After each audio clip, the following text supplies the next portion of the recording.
பொம்பளைங்களுக்கு ஒரு தனி சுதந்திரம், அதாவது அவங்களுக்கு அதாவது உங்க பாட்டி காலத்துலலாம் ஓட்டு போட முடியாது, அதாவது உங்க கொள்ளு பாட்டி காலத்துல இப்பதான் ஓட்டு போடுறாங்க. அப்ப அவங்களுக்கு ஒரு சுதந்திரம் இருக்கு, பொண்ணுங்க வேலைக்கு போறாங்க. அதை பத்தி நீங்க என்ன நினைக்கிறீங்களா? நினைக்கிறீங்களா? நல்லதுதான். அப்புறம் நீங்க வந்து சும்மா அவங்களுக்கு குழந்தை பெற்று கொடுக்குற ஒரு மிஷினா தான் இருந்திருக்கீங்க. அதை பத்தி உங்களுக்கு என்ன தோணுது? இப்போ வந்துன்னா பொம்பளைங்க கார் ஓட்டுறாங்க, பிளைன் ஓட்டுறாங்க, ஆபீஸ் போறாங்க, உத்தியோகம் சம்பாதிக்கிறாங்க, சைக்கிள் ஓட்டுறாங்க, எல்லாம்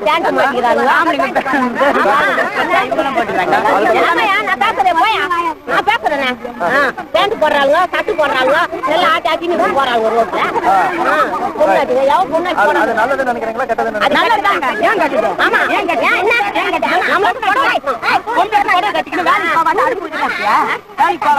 சம்பாதிக்காத நீ அடுப்புனே இருக்கியா, ஒண்ணுமே தெரியாது இருக்கியா, உத்தியோகத்துக்கு போனா நல்ல பழக்க வழக்கங்கள்லாம் கத்துக்க.